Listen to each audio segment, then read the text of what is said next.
America's real border crisis, tariffs, trade, and fentanyl.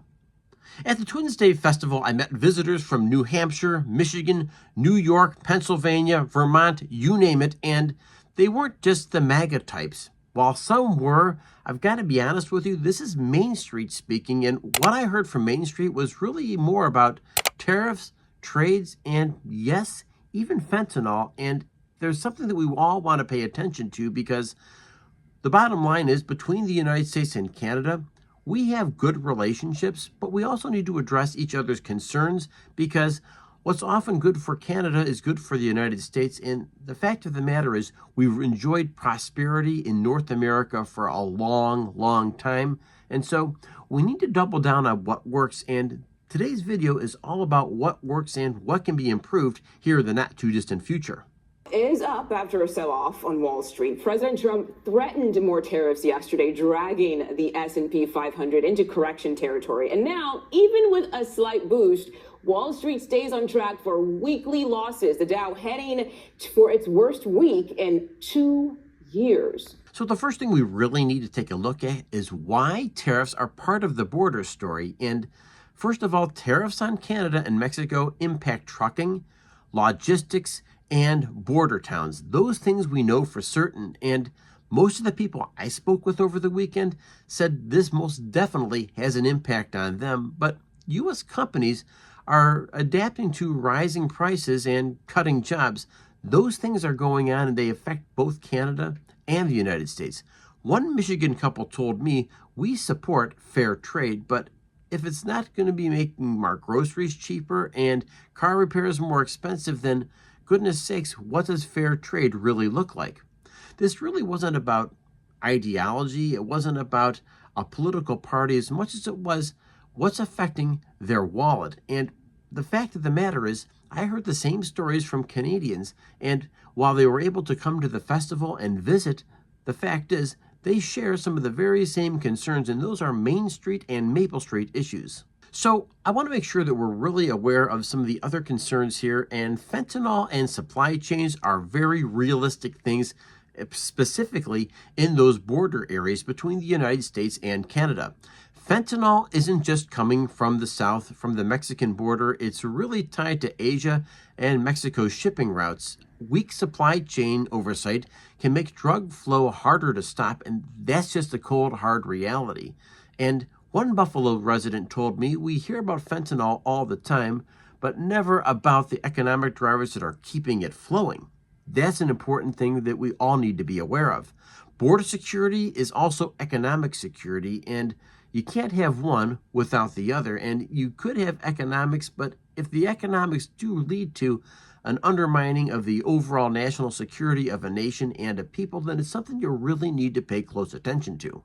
And the fact is, whether you live in Canada or the United States, there really is a significant impact because the quality of life gets compromised, and that's one thing that none of us want to see. The fact is that tariffs, drug enforcement, and disrupted supply chains all hit middle-class Americans the hardest. Small towns see less trade, fewer jobs, and more strain on local services. And we're talking about the types of services that help people out who are down and out. One person from Vermont summed it all up this way: we want security, but we also want the economy to stay alive. And I can tell you firsthand, she was shaking her head because she saw firsthand the impact of what security looks like when you don't have. One person from New Hampshire summed it all up. She said, we want security, we want trade, we want prosperity, but if you saw the impact of the fentanyl epidemic in her area, then she was 100% right on the money. And whether you're in New England, anywhere in New England, New York, Michigan, Ohio, or out west, the fact is that these border towns really are being impacted by fentanyl and illegal immigration. So is there a chance to fix both problems, work out trade between the United States and Canada while also maintaining security? That's the big question. And no matter where you are in the Anglosphere, the fact of the matter is this all impacts people like us, and we're talking specifically about viewers 45 years and older. The retirement generation is really footing the bill on many of these problems that are creeping up in society. Inflation, crime, and reduced small-town commerce will erode pensions, savings, and property values. And those are things that we really need to pay attention to, because whether you live in the United States or whether you live in Canada, these types of Scrooges can impact all of us, and that benefits no one. Ignoring these issues is not an option. The math always comes due, and the fact is that these are things that we must address and hopefully address in the very near future between Trump and Carney. The fact is that we really need real solutions, and it's time to stop treating border policy as an either-or debate.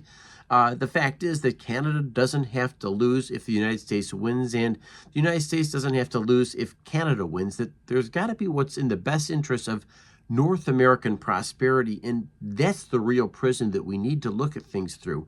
The fact is that tariffs, enforcements, and trade reform really can work together.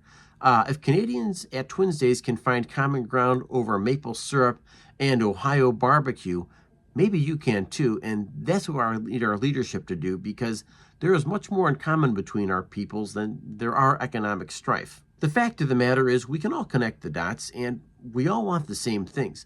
The fact is that a trade deal really is at hand, and there's much more to gain in our good relationship with Canada and the United States and throughout the Anglosphere than there are things to have difficulties with. So we know that the King of England is coming to visit Canada, maybe in signs of support for the trade difficulties that are going on right now in 2025. But the fact is, we have a long-term interest in making sure things are working between both countries. And the fact is, little things make a big difference, and acknowledging each other's pain points is a significant place to be.